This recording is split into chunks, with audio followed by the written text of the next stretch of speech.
G'day. Going through all my old kits and so forth from way back when, I found this document here from a kit I once made, but is unfortunately long lost, but I still have all the instructions to make that kit. So, it's a series of projects dating back to September of 1981, and the last article appeared in the March 1982 edition of Electronics Today International, an old Australian electronics magazine which is no longer with us. So there's a whole series of sound effects that the projects encompass, and they're all based on a single integrated circuit from Texas Instrument, and that is the SN76488. So the article starts off by describing all the different functions of that circuit, or that integrated circuit,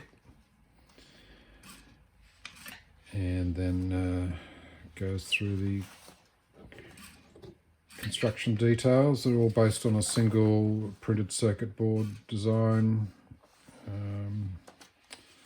So you can pick and choose which of these sound effects that you wanted to make. So, but as I said, unfortunately, I have no longer got that kit. So I had a look on eBay to see if that circuit was still available.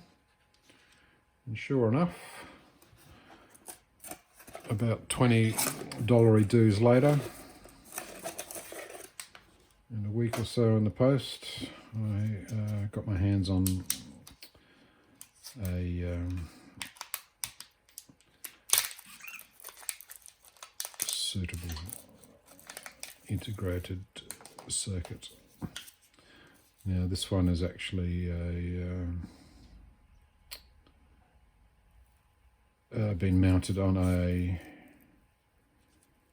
board to become the original size dual line package. So this is actually the SN76488N. So it's in a smaller package, but it is pin for pin compatible. So what I thought I'd do in this episode is build up each of these little projects on a breadboard and see if we can get some fun sound effects going.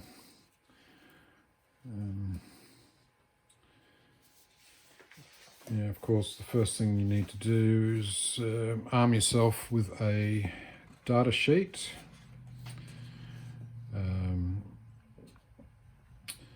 So as you can see, the date on this one here is March 1978.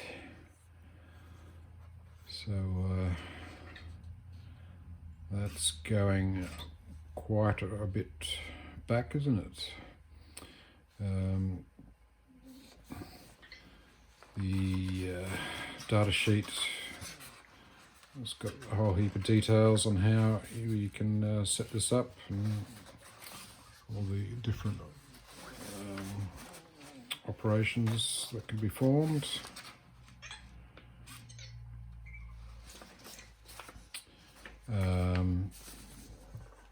I'm not sure if there's a better data sheet available, but this one is obviously is just an old photocopy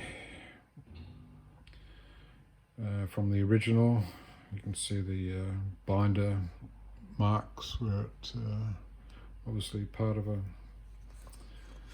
bound volume of data sheets.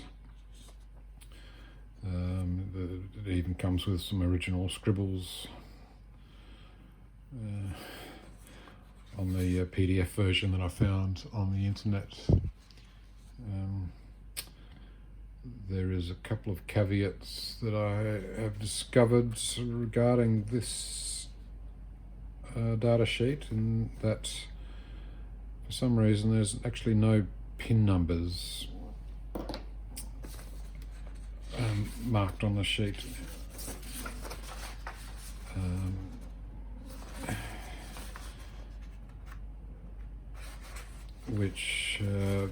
So if you were going to just use this sheet by itself, you would have some problems. And in fact, another problem I noted was the two example circuits they give.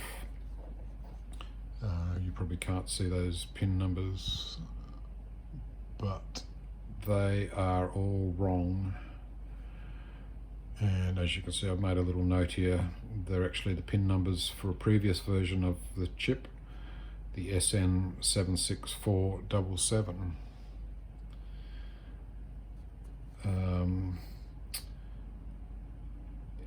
There are some differences between the two chips, but they are very similar. But and as we'll see later on in this episode, I'm going to experiment with an original circuit from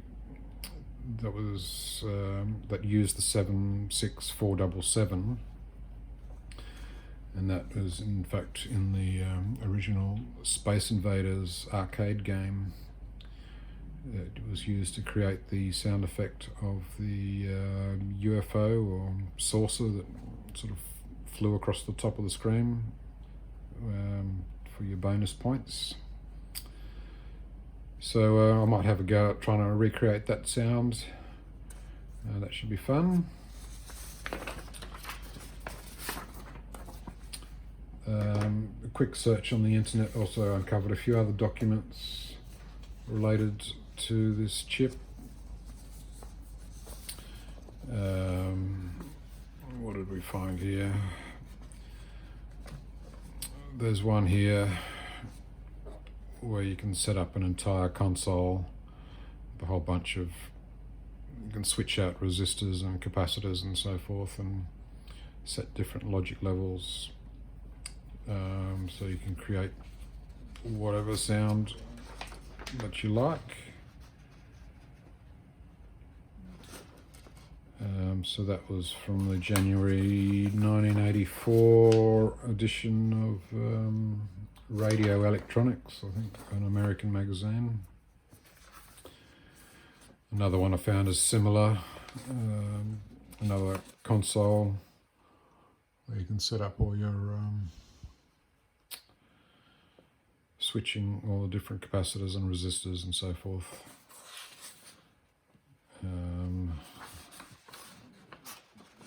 That was from a magazine, Cine Magic. Not sure of the year of that one, but once again, early 80s.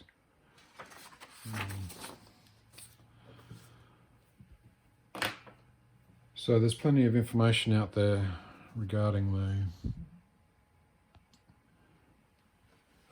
SN76488N. So let's have a go and see if we can get some sound out of this thing and have some fun.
Okay, I've set up the circuit on the breadboard for what's called the bomb drop and explosion.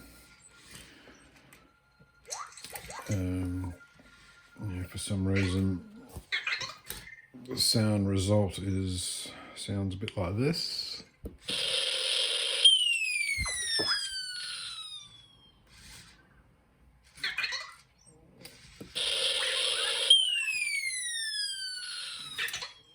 As you can see, the explosion sound is occurring before the what's called the bomb drop, the whistling sound that you hear there. Yeah, it should be the other way around, and I suspect the one-shot component of the function is not working properly on the chip. Either that or the circuit itself is wrong, but I've checked the circuit, which is basically identical to the one in Forrest Mims' engineer's notebook.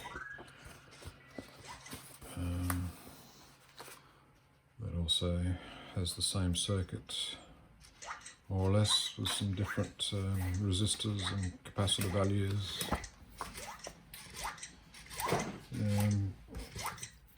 I've checked and double checked my circuits, but for some reason something's gone wrong. I suspect with the chip. Incidentally, if we look at the date code on this chip, 7936. So the chip itself was built in the 36th week of 1979. So it's a very old chip, and it doesn't surprise me that it may have a defect. Nonetheless, it does make the sounds that you would expect as far as a noise for the explosion, and then the whistling sound, which is the super low frequency controlled by the voltage controlled oscillator. Each of these components are set with a capacitor and a resistor to set the timing and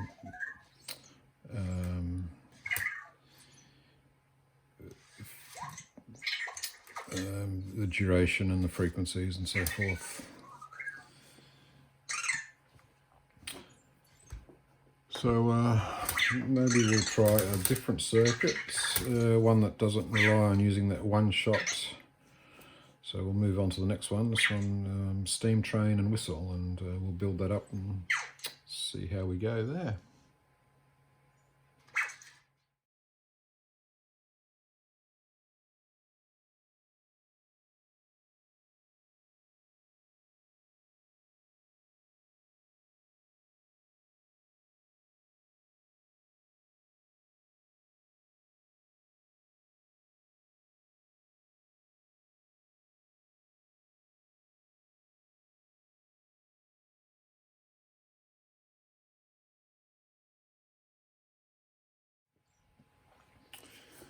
Okay, the steam train and whistle sound effect.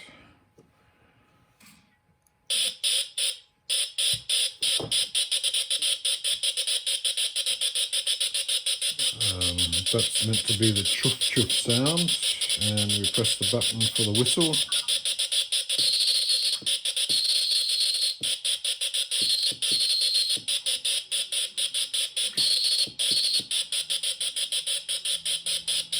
As you can tell, the chuff chuff sound is not very regular, but I imagine there's quite a bit of stray capacitance on the breadboard which may be varying that frequency a little bit.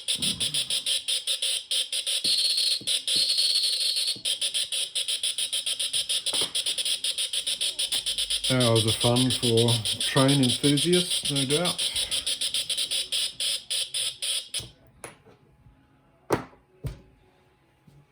Alright, what else can we try?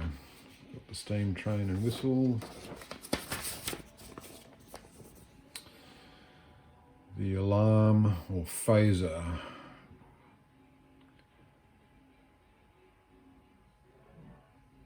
This is a whoop whoop alarm. So let's give that one a go.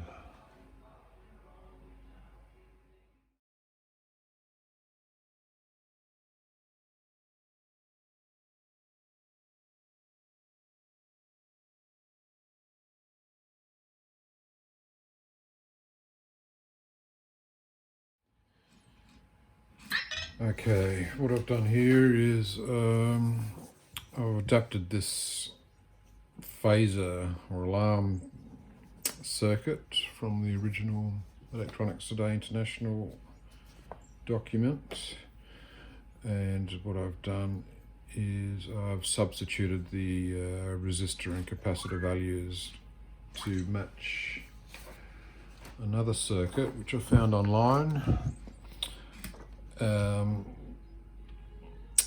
Bear in mind this is a circuit based on the 76487, an earlier chip.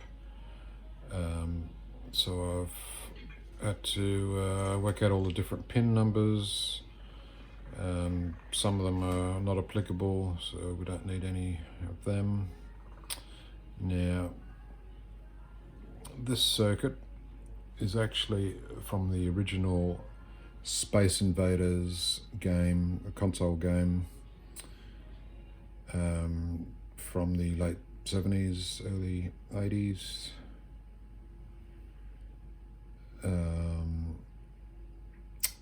So this is to simulate the sound of the UFO or the saucer that flies across the top of the screen for bonus points. And hopefully we'll get a faithful reproduction of that sound.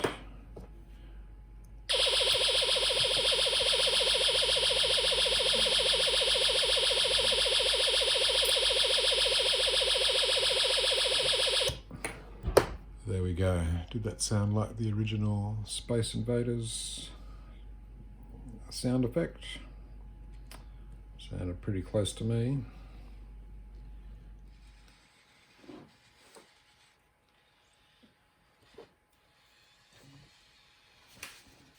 Okay, so that is about all I wanted to show you about the SN76488 sound effects generator. There's a few other little kits, a few other little circuits there that I haven't gone and built, but probably running out of time in this video.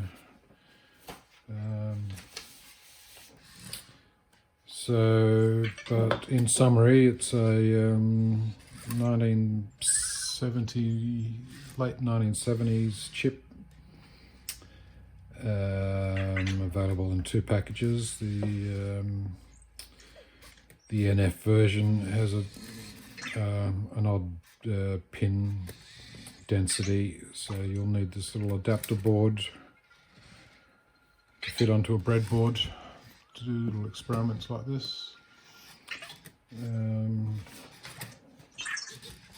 I'll try and if I remember, put a link into all the documentation.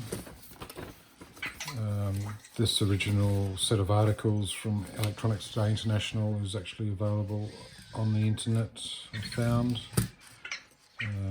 So I'll put a link to that. A quick Google search of Space Invaders circuitry. You can you'll find the original circuit for that, and you should be able to modify that. Just remember the pin numbers are different, so you should be able to work that out. Incidentally, the original Space Invaders game only used the sound effects generator chip to generate the UFO sound. All the other sound effects were created using various configurations of op amps, and also just remember that the data sheet that's available on the internet doesn't actually give you any pin numbers, which is a bit of a worry, but if you get hold of the other documentation, you'll be able to work that out. And also just a note that the example circuits in that data sheet are using the pin numbers from the previous chip, the SN76488N.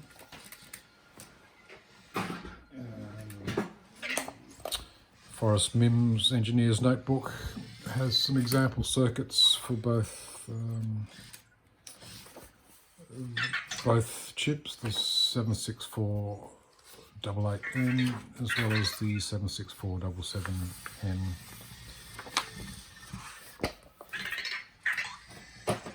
So yes, there's plenty of information out there on the internet about these. The circuit, the IC is probably not suitable for microprocessor control due to the fact that you have to switch a whole bunch of capacitors out to make different sound effects and so forth, which is not impossible, but it's a bit cumbersome to try and do that with a microprocessor. And there's probably much better chips out there that can do what you want to do as far as setting up sound effects and so forth, if you wanted to go there. But it's a fun little chip to play with, and that's it for this episode. So cheerio.